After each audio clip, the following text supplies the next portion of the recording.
भरपूर जीवन तेरे लिए,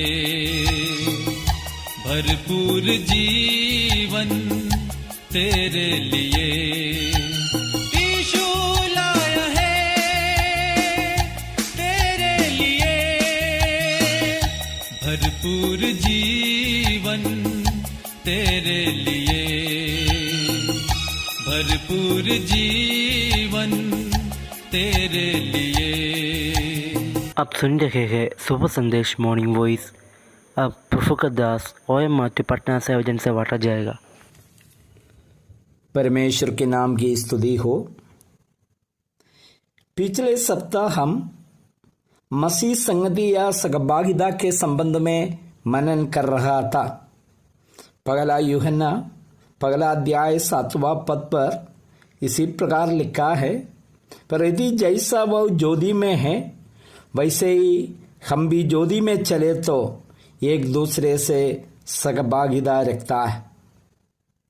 हम सहभागिता जो मसीह संगति इस शब्द को जोड़ दिया गया है। मसीह संगति का आधार क्या है, यही हम लोग 7वां पद में पढ़े हैं। संगति में ज्योति में चलने का जो शर्त पर संगति आधारित है। कई बार संगति को तोड़ने वाला बात क्या है मालूम है? बाइबल बताता है पाप संगति को तोड़ देते हैं। यह टूटी हुई संगति जो परमेश्वर से मेरा जो संगति अलग हो गया, उसको वापस करने का तरीका भी बाइबल बता रहा है। पश्चाताप करके अपना पापों को अंगीकार करे, हमारा संगति पुनः स्थापित हो सकती है। यशायाह नबी का किताब 59 अध्याय इसका 2 पद में हम लोग पढ़ते हैं, परंतु तुम्हारे अधर्म के कामों ने तुमको तुम्हारा परमेश्वर से अलग कर दिया है। यहाँ पर स्पष्ट बताया गया पाप या अधर्म हमें परमेश्वर से अलग कर देता है। बाइबल स्पष्ट बताता है परमेश्वर पवित्र है। पवित्रता का मतलब उसमें कोई पाप अधर्म या अपराध है नहीं है। सो अपराध करने वाला पाप करने वाला व्यक्ति कभी भी जो पवित्र परमेश्वर के साथ संगति कर नहीं सकता। इसलिए पहला यूहन्ना 1:7 में हम लोग जो बताया, संगति प्राप्त करने का नियम यही है कि जो ज्योति में चलना। लेकिन पहला यूहन्ना 1:7 में एक भी बात बताता है, मसीह के लहू में मुझे और आपको शुद्ध पाना है। जो भी लोग प्रभु यीशु मसीह को उद्धारकर्ता के रूप में स्वीकार किया, यीशु मसीह को अपना जीवन में प्रभु मानकर अंगीकार किया, यीशु मसीह का लहू से धोया हुआ लोग और बाइबल बताते हो पवित्र लोग है, उन लोग के साथ हमारा संगति हो सकता है। लेकिन कई लोग सोचते हैं मैं मसीह परिवार में जन्म लिया, मेरा माता पिता मसीह है, मेरा परंपरा मसीह परिवार से निकलता है, इसलिए हम भी मसीह है, बाइबल अंगीकार नहीं करता है। और परंपरा को बाइबल बताते निकम्मे चाल चलन जो बाप दादों से चलते आ रहा है। पहला पतरस पहला अध्याय 18 और 19। लेकिन बताता है प्रभु यीशु मसीह का बहुमूल्य लहू से आपको पाप क्षमा मिल सकता है। इस लहू का असर अपने आप नहीं देता है, यह तब होता है जब हम अपने पापों को मान लेता है। पहला यूहन्ना 1:9 में बताता है जो अपना पापों को मान लेता है। ज्योति में चलने का अर्थ परमेश्वर की आज्ञाकारिता है। प्रतिदिन उसके पद चिन्हों पर चलना है। उसके पद चिन्हों पर चलने से हम पाप नहीं कर सकता।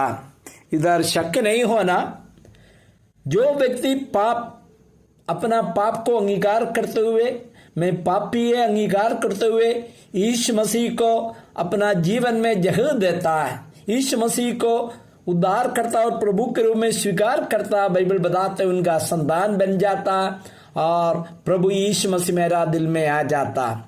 लेकिन विश्वास करने के बाद भी कभी संगति दूर हो सकता है। कैसे है? हम इस शरीर में रहते हुए पाप करते हैं। पाप करेंगे तो परमेश्वर दुखित हो जाता, परमेश्वर में छोड़ के नहीं जाता, दुखित हो जाता।